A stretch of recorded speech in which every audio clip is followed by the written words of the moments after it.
Assalamualaikum ayah bunda di channel Cerita Rakyat. Setiap kehidupan pasti ada ujian. Kadang cinta manis di depan mata, tapi ternyata pahitnya nyayat juga. Bayangin deh, seorang istri yang kerja keras bangun restoran mewah, ternyata pahitnya harus menyaksikan suami dan mertuanya diam-diam bawa pelakor hamil ke tempat itu sendiri. Waduh, tragedi yang bikin hati panas dingin sekaligus. Mau tahu gimana kisahnya berakhir? Yuk langsung ke ceritanya. Arman dikenal sebagai pria mapan, berwibawa dan tampak setia. Setiap kali ia berjalan berdampingan dengan Lestari, istrinya, orang-orang selalu berkata, pasangan idaman seperti kisah cinta yang sempurna. Mereka menikah 5 tahun lalu dalam pesta yang megah, dan sejak itu keduanya menjadi sorotan keluarga besar maupun teman-teman. Namun, di balik senyum manis yang ditunjukkan Arman pada dunia, ia menyimpan rahasia yang menggerogoti kebahagiaan rumah tangganya. Arman bukan hanya suami, ia juga menantu dari seorang mertua yang punya pengaruh besar dalam hidup mereka, Pak Dharma. Mertua Arman ini sejak awal pernikahan sudah terlihat ikut campur. Awalnya Lestari mengira sang ayah hanya ingin menjaga rumah tangga putrinya. Namun siapa sangka Pak Dharma justru sering berdiri di pihak Arman, bahkan lebih sering menegur putrinya dibanding menantunya. Hari itu, matahari senja meredup di langit Jakarta. Di dalam mobil mewahnya, Arman duduk bersama Pak Dharma. Mereka hendak menuju sebuah restoran mahal yang baru saja buka di sebuah pusat kota. Dari luar, restoran ini menjulang dengan arsitektur modern, dinding kaca besar, lampu-lampu kristal yang memantulkan cahaya. Namun bukan sekedar untuk makan malam, biasa mereka datang. Di kursi belakang mobil, duduk seorang wanita muda dengan perut yang mulai membesar. Wajahnya cantik, namun rautnya penuh kecemasan. Tangannya menggenggam erat tas kecilnya, seolah berusaha menahan gemetar. Wanita itu adalah Laras, sosok yang selama berbulan-bulan menjadi rahasia gelap Arman. Laras adalah gadis polos yang dulu bekerja di salah satu cabang perusahaan keluarga Arman. Pertemuan mereka awalnya sederhana, hanya sebatas atasan dan bawahan.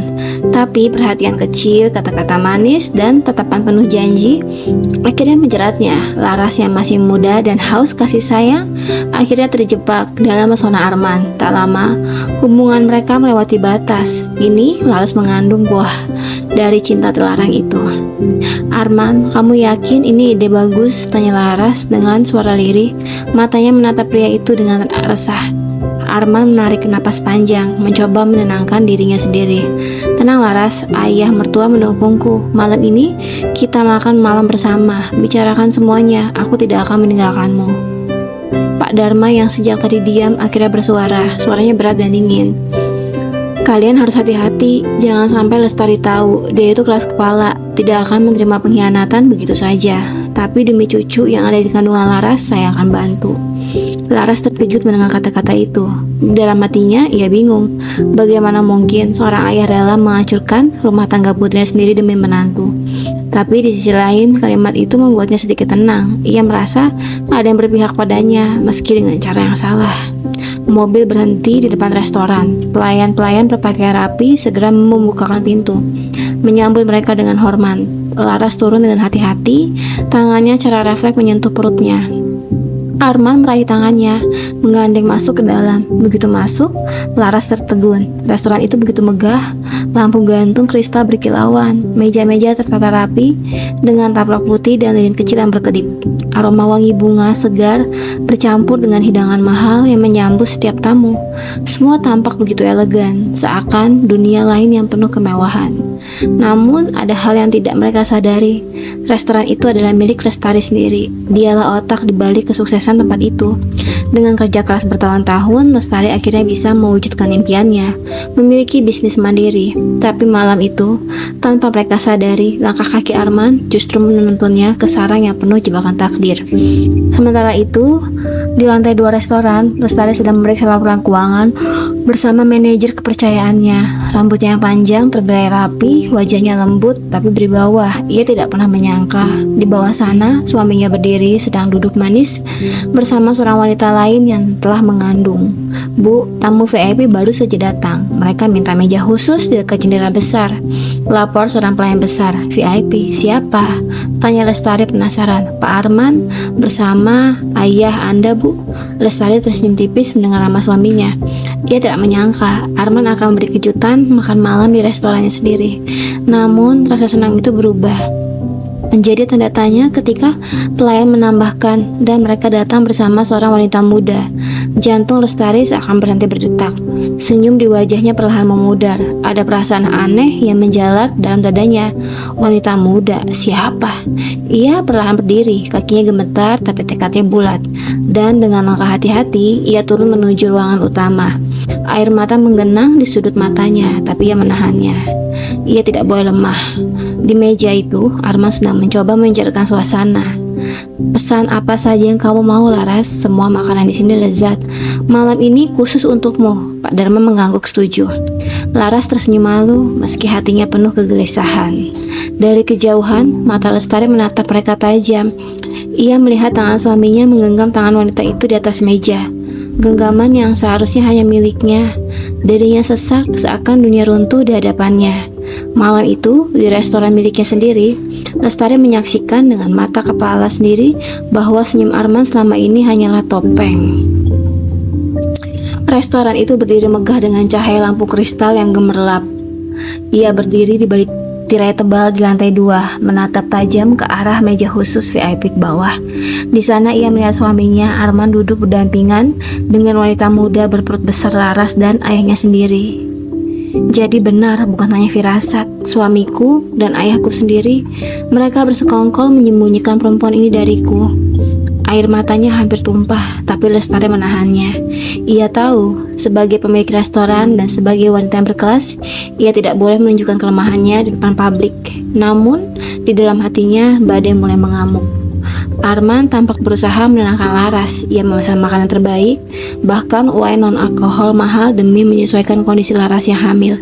Tangannya sesekali menyentuh tangan wanita itu sambil memberi janji, aku akan di sini untukmu. Pak Dharma dengan wajah tenang, seolah semua ini hal yang wajar. Sekali ia bahkan tersenyum pada Laras, jangan khawatir nak, kamu sudah dianggap sebagai keluarga besar. Nanti semua akan beres. Laras menunduk malu, namun matanya berkaca-kaca, ada campuran rasa syukur dan takut di wajahnya. Namun di balik itu semua, Arman berdiri sebenarnya sedang digerogoti rasa takut. Ia tahu hubungannya dengan Laras adalah bom waktu. Ia mencintai Lestari dengan cara berbeda, tapi godaan Laras terlalu kuat. Kini semuanya sudah kelewat jauh. Tapi kalau Lestari tahu, aku habis.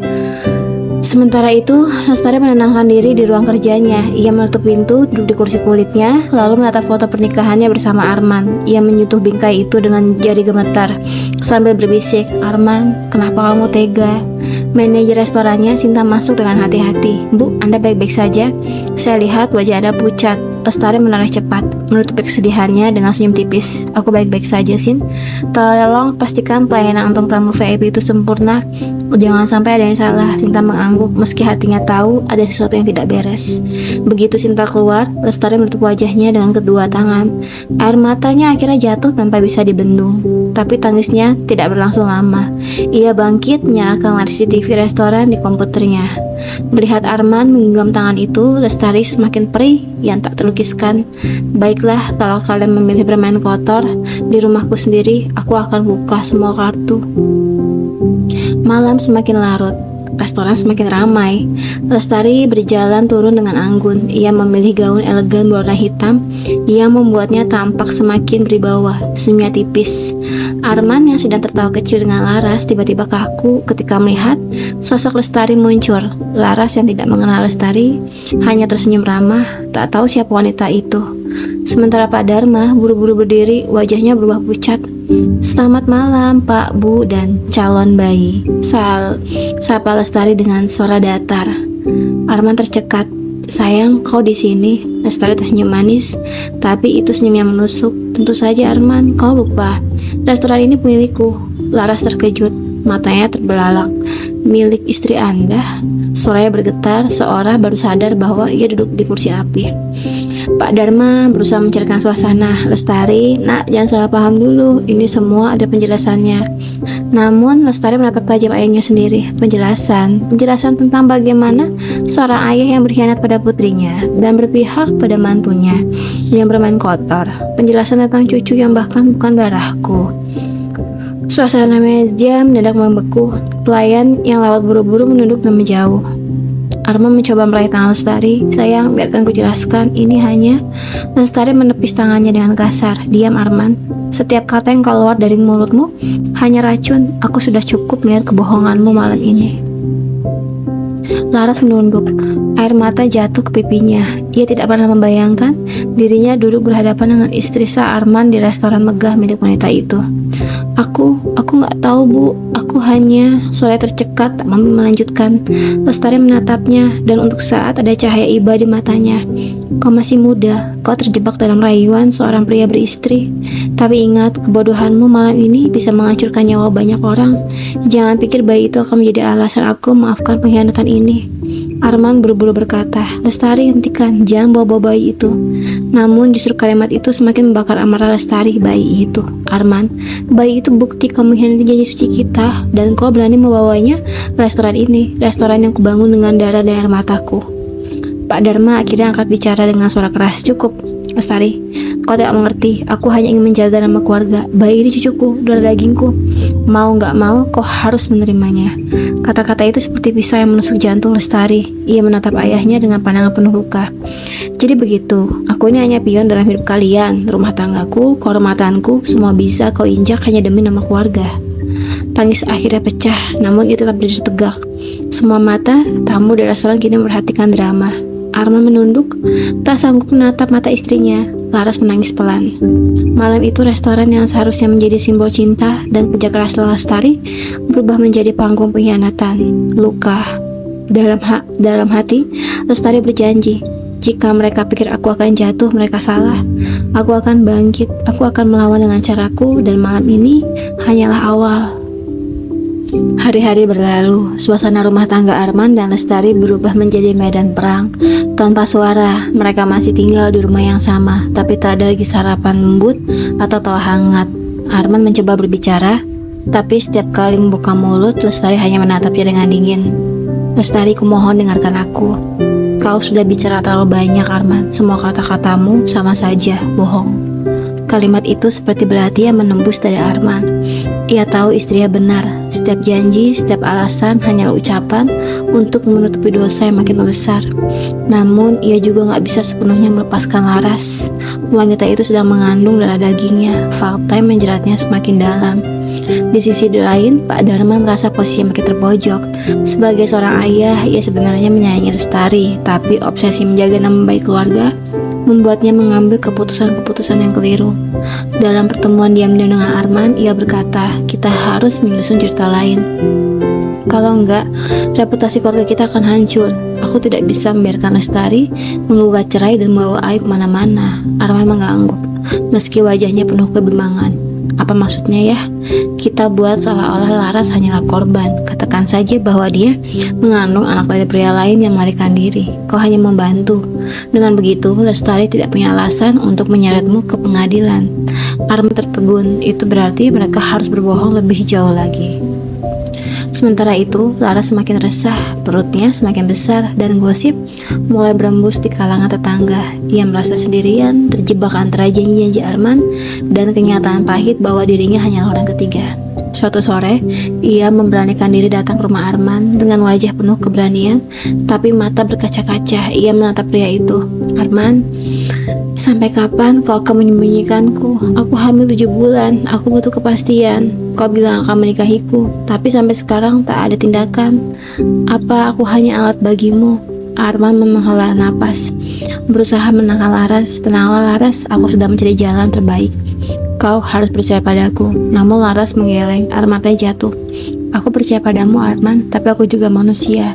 Aku lelah disembunyikan. Aku ingin diakui. Di tengah semua kacauan itu, Lestari tak tinggal diam. Ia mulai menyelidiki sendiri karyawan restorannya, Sinta, yang setiap adanya sering melaporkan gerak-gerik Arman. Bu, saya lihat Pak Arman berapa kali datang bersama wanita itu ke restoran lain. Mereka tampak akrab, bahkan berpegangan tangan di tempat umum. Lestari mencatat semua laporan itu. Ia juga menyewa seorang pengacara dan detektif swasta untuk mengumpulkan bukti perselingkuhan. Namun di balik wajah tegar Lestari, hatinya retak setiap kali melihat bukti-bukti itu. Aku mencintaimu Arman, tapi kau memilih menusukku dari belakang. Suatu malam, saat Arman pulang larut, ia menemukan Lestari duduk di ruang tamu dengan setumpuk berkas di meja. Arman, apa ini? Lestari melempar beberapa foto ke arah suami. Foto-foto itu jelas menunjukkan Arman dan Laras bergandengan tangan di sebuah kafe. Arman pucat mencoba berbicara. Sayang, aku bisa jelaskan apa? Bahwa kau pria pengecut yang bersembunyi di balik nama baik keluargaku? Bahwa kau tega berbohong dengan dukungan ayahku sendiri? Arman terdiam. Aku tidak bisa berkata-kata. Lestari melanjutkan dengan suara bergetar.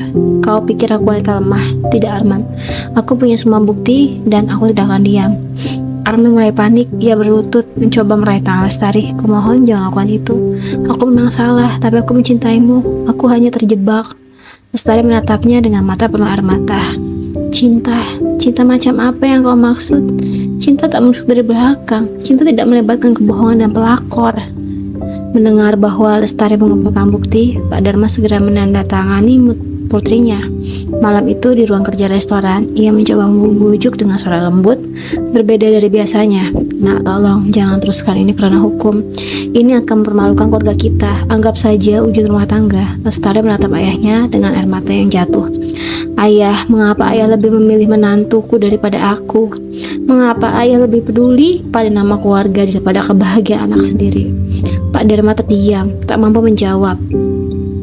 Pertemuan beberapa hari kemudian, tanpa sepengetahuan Arman, Lestari meminta bertemu Laras secara pribadi. Pertemuan itu berlangsung di sebuah kafe kecil. Laras datang dengan wajah penuh ketakutan. Ia duduk gelisah lalu berkata, Saya minta maaf Bu. Saya tidak pernah bermaksud merebut. Saya hanya terjebak. Lestari menatapnya dalam-dalam. Aku tidak sepenuhnya menyalahkanmu Laras, tapi kau harus tahu, setiap langkahmu bersama suamiku telah menusukku. Kau membawa bayi dalam kandunganmu. Bayi itu gak salah, tapi kau harus sadar, kau sedang berada di tengah badai yang lebih besar daripada yang kau kira. Laras menangis menunduk.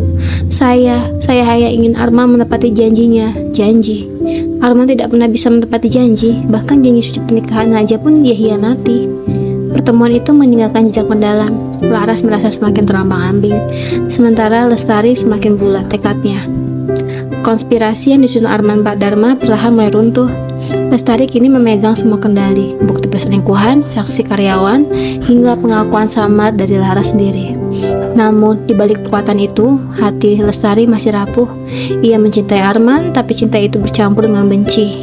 Malam itu, di kamar yang sunyi, Lestari menatap cermin. Aku akan mengakhiri semua ini dengan caraku, dan mereka tidak akan pernah menyangka bagaimana aku menjatuhkan mereka. Arman menerima undangan malam dari Lestari di restoran milik mereka. Awalnya ia ragu, tapi sisi dirinya masih mencintai Lestari, berharap itu tanda perbaikan. Pak Dharma juga diundang, begitu juga Laras. Ketiganya heran mengapa Lestari mengundang semua pihak dalam konflik itu. Ini mungkin kesempatan baik untuk menjernihkan suasana, kata Pak Dharma mencoba meyakinkan Arman. Arman mengangguk meski dalam hatinya ia gelisah. Laras pun datang dengan perut besar dan wajah lelah, tapi ia tak mau melewatkan kesempatan mendapatkan kepastian dari Arman. Malam itu, restoran tampak jauh lebih meriah dari biasanya. Balon-balon dekorasi merah emas menghiasi, tamu-tamu undangan sudah memenuhi meja. Semua mengira malam itu adalah pesta ulang tahun pernikahan Lestari dan Arman. Ketika Lestari masuk, semua mata tertuju padanya. Ia berjalan anggun menyapa para tamu dengan senyum tipis, namun di balik senyum itu ada badai yang sedang meledak. Arman berdiri menyambutnya dengan senyum canggung. Sayang, kau cantik sekali malam ini. Mereka duduk di meja utama bersama Pak Dharma dan Laras. Suasana kaku meski musik lembut mengalun. Ketika makan pembuka dihidangkan, lampu restoran perlahan meredup. Semua tamu terkejut, suasana berubah menjadi hening penuh tanda tanya. Tiba-tiba layar besar di sisi ruangan menyala. Gambar-gambar dari CCTV restoran mulai diputar. Rekaman Arman masuk bersama Laras, duduk berdua, bergandengan tangan, bahkan mencium keningnya. Semua terdengar jelas, semua terlihat nyata. Para tamu bergumam, beberapa mulut tak percaya. Suara mereka memenuhi ruangan. Ya ampun, itu Arman kan? Itu wanita lain. Bukankah itu istrinya yang punya restoran itu? Arman pucat basi. Ia berdiri berusaha menghentikan layar. Hentikan, matikan semua ini, teriaknya. Namun Lestari sudah berdiri di depan semua orang. Suaranya lantang, penuh luka, tapi juga penuh kekuatan. Saudara-saudara, malam ini seharusnya aku merayakan 5 tahun pernikahanku. Tapi justru malam ini aku rayakan kemerdekaanku. Inilah bukti pengkhianatan suamiku sendiri, Arman, bersama ayahku yang mendukungnya, dan wanita yang kalian lihat adalah bernama Laras. Arman mencoba meraih tangan Lestari. Sayang, kumohon jangan lakukan ini depan umum. Aku bisa jelaskan. Cukup, Arman, potong Lestari dengan suara bergetar. Berapa kali kau menjelaskan? Berapa banyak bohongan lagi yang harus kutelan? Laras menangis keras, wajahnya menunduk penuh malu. Aku tidak tahu akan begini. Pak Dharma berusaha berdiri tapi suaranya parau. Lestari, kau mempermalukan keluargamu sendiri. Lestari menatap ayahnya dengan sorot penuh luka. Tidak, ayah. Kalianlah yang mempermalukan aku. Kalianlah yang menghancurkan keluarga aku. Aku hanya menunjukkan kebenaran. Semua orang mengira drama itu sudah mencapai klimaks, tapi Lestari punya kartu terakhir. Ia memberi isyarat kepada seorang pria yang duduk di meja tamu depan. Pria itu berdiri dan melangkah ke panggung. Seorang pengacara terkenal sekaligus sahabat nama Lestari. Perkenalkan, kata Lestari dengan suara tegas. Beliau adalah pengacara yang sudah menyiapkan semua dokumen resmi. Mulai malam ini, aku mengajukan gugatan cerai. Lengkap dengan tuntutan harga gono gini, semua bukti sudah ada. Tak ada lagi ruang untuk penyangkalan. Arman terkejut, tubuhnya bergetar. Lestari, kau nggak bisa. Aku bisa dan aku akan. Tepuk tangan dari beberapa tamu terdengar, meski sebagian hanya terdiam menyaksikan adegan dramatis itu. Yang lebih mengejutkan lagi, pengacara itu menunjukkan dokumen transfer uang besar dari Arman ke rekening Laras. Jumlahnya mencurigakan, seakan ada penyelewengan dana perusahaan. Arman bukan hanya pernyataan cinta, dia juga mencuri dari bisnis kami untuk membiayai hubungan gelapnya. Arman duduk lemas, reputasinya hancur di depan mata. Laras menangis histeris, merasa dirinya juga dikhianati. Kau bilang kau akan menikahiku, Arman. Kau bilang kau akan melindungiku. Tapi ternyata aku hanya diperalat. Pak Dharma menunduk malu. Semua rencana berbalik menghantam dirinya sendiri. Nama baik selama ini ia jaga justru hancur di depan banyak orang. Ketika suasana semakin kacau, Lestari mengangkat tangannya. Suaranya kali ini tenang tapi penuh kekuatan. Mulai malam ini, aku bukan lagi istrimu, Arman. Aku bukan lagi anak yang bisa ayah kendalikan, dan aku bukan lagi wanita yang kau remehkan. Aku adalah diriku sendiri. Aku merdeka. Ia menatap para tamu dan masih terdiam. Inilah harga sebuah pengkhianatan. Semua orang bisa belajar malam ini. Cinta tanpa kesetiaan hanyalah racun. Layar besar menampilkan tulisan Happy Freedom Day Lestari. Para tamu yang awalnya datang untuk pesta ulang tahun pernikahan kini menyaksikan pesta kemerdekaan seorang wanita dari jerat kebohongan. Arman menangis selanya lirih. Aku kehilangan segalanya. Laras pingsan karena tekanan darah, membuat beberapa pelayanan panik dan menolongnya. Pak Dharma berjalan keluar dengan wajah penuh penyesalan. Lestari berdiri tegak dikelilingi sorak-sorai dan bisikan simpati. Dan dibalik semua itu, luka itu, Lestari tersenyum tipis. Senyum bukan karena bahagia, tapi karena akhirnya ia berdiri sendiri, tanpa pengkhianatan, tanpa kebohongan, tanpa belenggu. Tamat.